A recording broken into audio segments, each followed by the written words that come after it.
Doctor আম্বেদকাৰে সৃষ্টি কৰা গণতান্ত্ৰিক মূল্যবোধ সাংবিধানিক অধিকাৰ আৰু সামাজিক ন্যায়ৰ আদৰ্শ অনুসৰণ কৰি সমাজক সঠিক দিশত আগুৱাই নিয়াৰ বাবে এই ব্যক্তি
বিশেষভাৱে আমন্ত্ৰণ কৰি আনা আমাৰ বিশিষ্ট অভিনেত্ৰী চেতনা দাসক সম্বৰ্ধনা জনাব সংগঠনৰ সদস্যসকলে।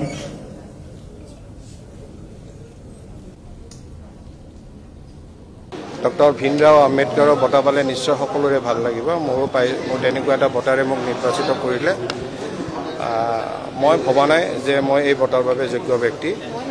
উদ্যোক্তাসকললৈ মই ধন্যবাদ জনাইছোঁ যে মোৰ কি গুণ দেখি তেওঁলোকে এই বঁটা প্ৰদান কৰিলে, তাৰ বাবে তেওঁলোকৰ ধন্যবাদ। কিন্তু মই পুনৰবাৰ কওঁ যে ইমান বিশ্ববিশ্ৰুত ব্যক্তি যিয়ে ভাৰতবৰ্ষৰ প্ৰতিজন দলিত লোক তথা ভাৰতবাসীৰ বাবে নিজৰ জীৱন উচৰ্গা কৰিলে আৰু আইন প্ৰণয়ন কৰি আজি এই যে চালিকা শক্তি আজিৰ এই যি ৰূপ, সেই ৰূপলৈকে ভাৰতবৰ্ষক উত্থানত এক মাইল পোষ্ট স্বৰূপ কাম কৰি গ'ল। সেইজন ব্যক্তিক মই প্ৰথমতে প্ৰণামো জনাইছোঁ আৰু মই আচলতে সেইজন ব্যক্তিৰ নামৰ ওচৰত যাব পৰা এজন হেৰিও নহয় আৰু মোৰ কি গুণ আছে মই নাজানো, কিন্তু উদ্যোক্তাসকলে যি নিৰ্বাচিত কৰিলে তেওঁলোকলৈ ধন্যবাদ জনাইছোঁ। আৰু মই মোৰ ফুল এফৰ্ট দিম যে তেখেতৰ আদৰ্শ আৰু নীতিৰে মই চলিবলৈ, যাতে সমাজত মোৰ কৰিবলগীয়া এটি কামে এজন ব্যক্তিকো সহায় কৰে, সেই উদ্দেশ্য আগত ৰাখি মই চলি যাম বুলি আশা কৰিছোঁ।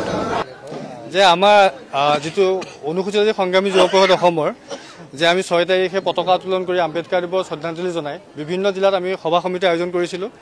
আজি আমাৰ মূল সভাখন আছিলে মুকলি সভা, আৰু আজি মুকলি সভাখন উদ্বোধক হিচাপে আছিলে মৃদুল কুমাৰ সন্দিকৈ।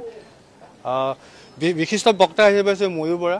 আৰু আজি আমি এই সভাতে আমি বিশেষভাৱে সম্বৰ্ধনা জনালোঁ আমাৰ স্বনামধন্য ব্যক্তিসকলক, আৰু লগতে আমি আজি আম্বেদকাৰ বঁটা প্ৰদান কৰিলোঁ বিশিষ্ট সমাজসেৱক হিমাংশু কুমাৰ দাসদেৱক, আৰু তেওঁ বঁটা গ্ৰহণ কৰিলে।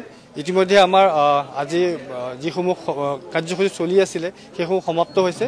এতিয়া আমাৰ মাজত থকা জ্যেষ্ঠ যিসকল আমাৰ শিল্পী আছে, JP দা, মহেন্দ্ৰ হাজৰিকা ককাইদেউ বা অন্য শিল্পীসকলে এতিয়া গীত পৰিৱেশন কৰিব আজিৰ কাৰ্যসূচী।